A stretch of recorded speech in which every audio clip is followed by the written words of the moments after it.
Welcome back, guys, here on this old house. Now, I'm going up above. That's right, up above. And I'm gonna go in and kick this ceiling in. As you see right over here, I was starting to peel the plaster off the lath, the boards, some people don't know. But you know, like I said before, if I'm going to tear it apart, I kind of rather just start all over at the beginning and start with the new. So I'm going to go in, take it all out, lath and the plaster. So it's a lot easier for me to put my sheetrock up and run in lights, because I'm going to do recessed lights in here. So me drilling through the sheetrock plus the lath is going to be a little difficult. Not too hard, but a little bit. Just a little harder on the saw and your wrist. So when it binds up, hey, don't break your wrist almost. But anyways, I'm going to go in and tear out the ceiling here and knock it in and then clean it up. But yesterday, check out what I finished up. Boom! The brick wall that was right here. Let me kick this out of the way. Look at that. It's gone. Look at that. I cleaned this here all out. Cleaned all that out. So now I can come in and build a wall right here. But guess what? See this brick right here? It is going to be taken down. So we're going to take this down, the drywall they have here, and the plaster that's here. It's all going to come down, come out of here.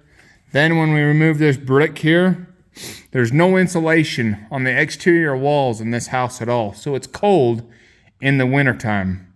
It's an old adobe home. It's nice in the summertime. It stays a little bit cooler in the summertime, but not very warm in the wintertime. So we're going to take this wall down here, this layer of brick out, leave this layer of brick in. That will hold up the roof. That's our load-bearing wall here. We'll come back in. I'm going to stud here, a couple studs here. So I'm going to butt it up against this log right here, these logs. And I'm going to anchor it into each one of these logs to keep them in place. So we're going to be basically putting a stud, building a stud wall right here to take and hold into this. Then I'm going to take a beam right here. I'm going to be probably doing it at 2x6, maybe 2x8s, maybe 2x10s, and building a beam right here, and it's going to go 16 feet to the south over that basement wall, doorway there. And so we're going to build this up here to support that beam, and then we'll come in and build a wall right here underneath that beam, and it will be studded up again right here, also basically building a post to hold that beam up.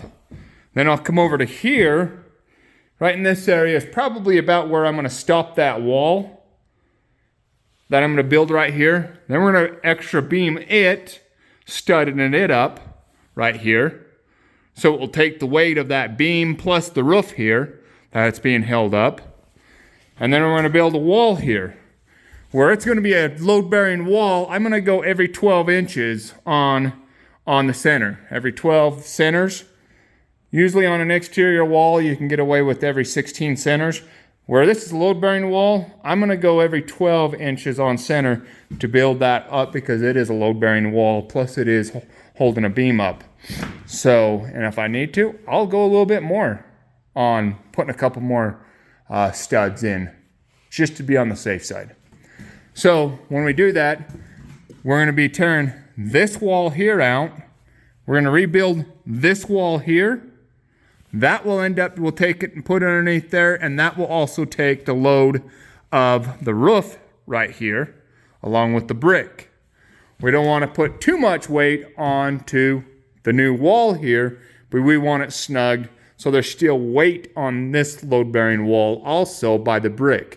You do too much, you're taking the weight off of the brick, Now the brick comes and it has a tendency of falling out because there's no pressure on it to keep it into place, and it will fall over, fall out, or whatever. Then you have a problem on your exterior wall outside falling off. So we'll put this wall in here. We'll put just a tad bit pressure under it, so there is a little bit of weight on this wall here too. And we'll also do it every 12 inches. So if you don't know what I mean, 12 inches center. So you take it and put it in center. So then you can take and measure 12 inches center. Then you know that's center of the 2x4. You can put a nail or a screw or whatever. But I usually do screws. A little more time consuming, but a screw lasts longer. It doesn't work itself out as easily as a nail does. Screws do back out also. So yeah, it would be also good. So then I'll run that beam from over here all the way over here to this, because this is a load-bearing wall right here, and I measured about 16's about right here. So I might end up building it a little bit longer than 16 and bringing it over to here, so it's being supported on this here, because I got to build another wall up right here for the basement. So I'll probably end up making it so it comes right over to here, then I can build it up.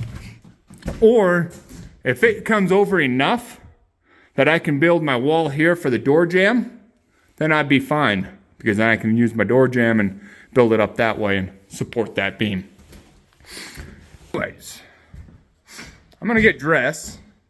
Well, I am dressed, but I'm gonna get dressed with the other stuff, some coveralls and stuff, so I can go up in the attic.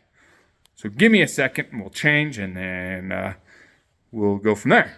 The reason why I've got this plywood right here down, now that this brick and stuff's gone, is because I'm gonna try keeping as much of that crap up in the attic from coming down in the hole here, to keep it here up on the floor here, to make my job even easier when I get this floor out. Less stuff I have to shovel out by hand, because it's going to be a pain in the butt down underneath this floor here. I've already got to shovel dirt out by hand in order to put in the new floor joists and stuff, run a new duct line and stuff and plumbing. And then in the near future, if I got to get underneath the house, I want to be able to crawl underneath here and get over to the plumbing area over here. I shouldn't ever have to, because it should probably last my lifetime, because it's all going to be brand new. It's going to be all new piping, new PEX. My drain line right here is fairly new. It's not very old, because I ran that. But I might just tear it out and redo it, even though I know it's brand new, just to put it all in new. Sucks. That's why I didn't want to rebuild this house half-half. That's the reason why I didn't want to just go in and do a half model rejob, because I hate doing that 5 years, 6 years down the road. You come in and do some more and whatnot. Let's just do it all at once. Then it's all done and it's all good. Then I don't have to come in and redo it again. And then I waste money like that of tearing it down again or whatever. So it will be nice just to have it all done all at once and be done. So give me a couple seconds and then get dressed up, and then we'll mosey on up in the attic. Holy cow, guys, what the heck happened to me? Well, I went and got a painter suit, because I don't want to get covered in a lot of this insulation crap and it'd be itchy and all that and whatnot. I don't have any safety glasses to put over my eyes, but it's bad enough wearing a mask and wearing glasses itself, and have to wear glasses, because then your freaking glasses fog up. One day I'll end up getting this thing called LASIK surgery. I've been wanting to get it for quite some time, so one day, then I don't have to worry about the glasses. Then I can go back to wearing safety glasses. But wearing glasses is also kind of like safety glasses. Tell you what, these glasses here saved my eyes a lot, to a point. So, anyways, let's proceed on upstairs.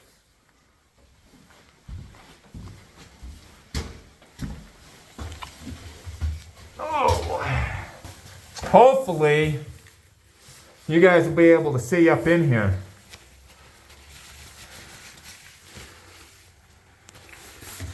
Gonna put my gloves on real quick.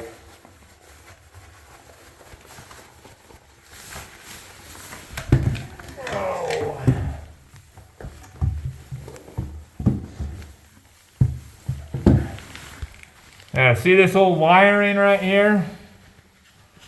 Some real old wiring. It's basically the post and pin, they call it. I ended up having to come in here and tie into this to take and put a plug in here into the bathroom. Because their plug was inside this, well, it wasn't this light, but they had a plug right here tied on the light. And that's the only plug they had in this bathroom. So then I came in and wired this plug in, a GF5 plug, so, you know, the women can do their hair. So let's go on up in here. And, oh, look at how old this place is.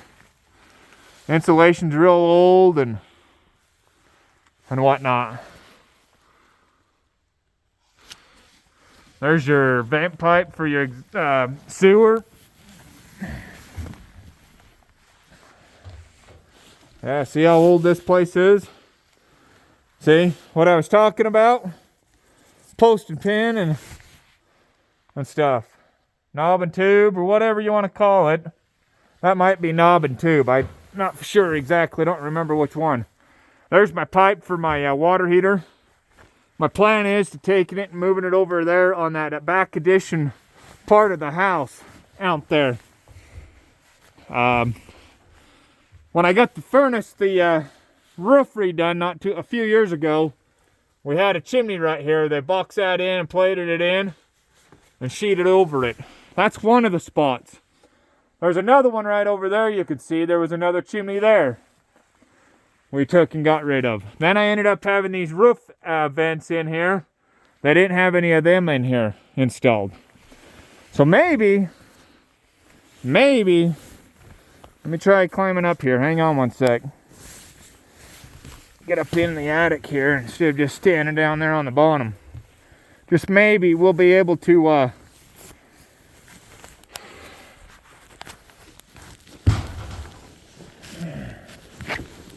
gosh, dang it. Would have been good to have a little help, but didn't want people over here and breathing this stuff and whatnot. Just so maybe we'll get this all done and let's wander off over here. Let me show you something. If I fall through the ceiling, it won't be that big of a deal, right? Because we're redoing it all anyways. Just trying to feel where my footing needs to be at. Of where the joists are at. I'd rather walk on them than not. So maybe we'll find some treasures up in here. See that? There's another chimney that they had right here on the original part of the house.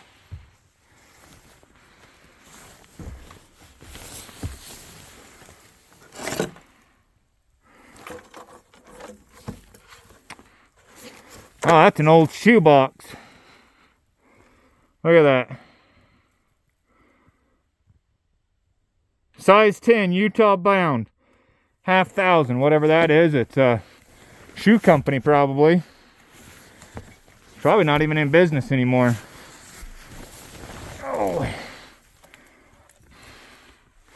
Oh, look at that. Genia Mist cosmetic kit for little stars. Man, that would have been nice to have some treasures in that box. But there isn't any. Look at that bird nest that's been in here and stuff. Yeah, had a chimney there. An old chimney there. Came out right there.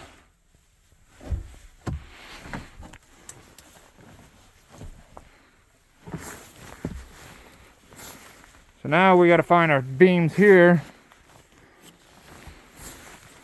Walk very carefully and go over here. We have another shoebox, it looks like.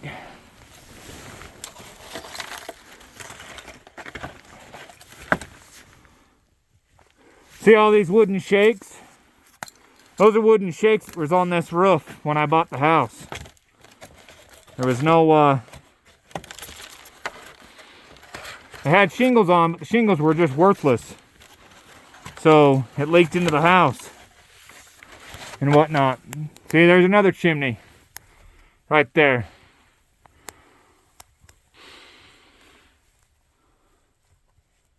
Pretty interesting, huh? It's probably all wallpaper right here.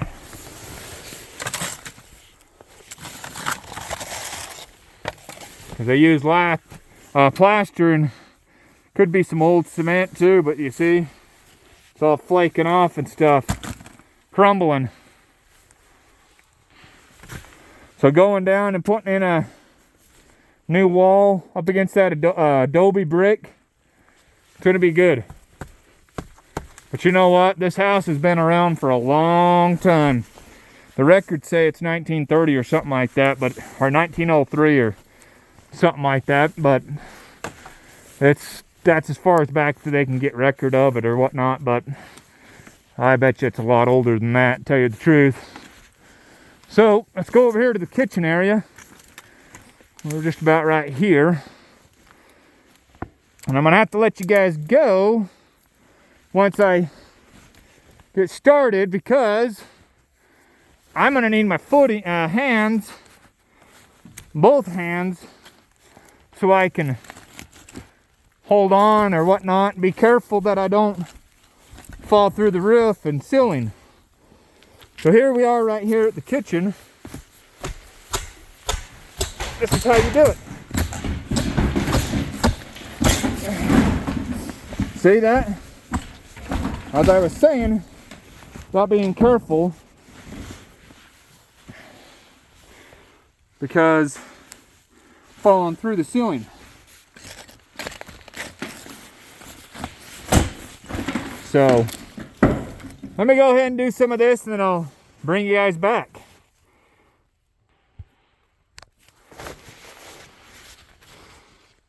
You might not be able to see me, but anyways, like they say, if the women don't find you handsome, they ought at least find you handy. Now you guys know the rest of the story. Good day.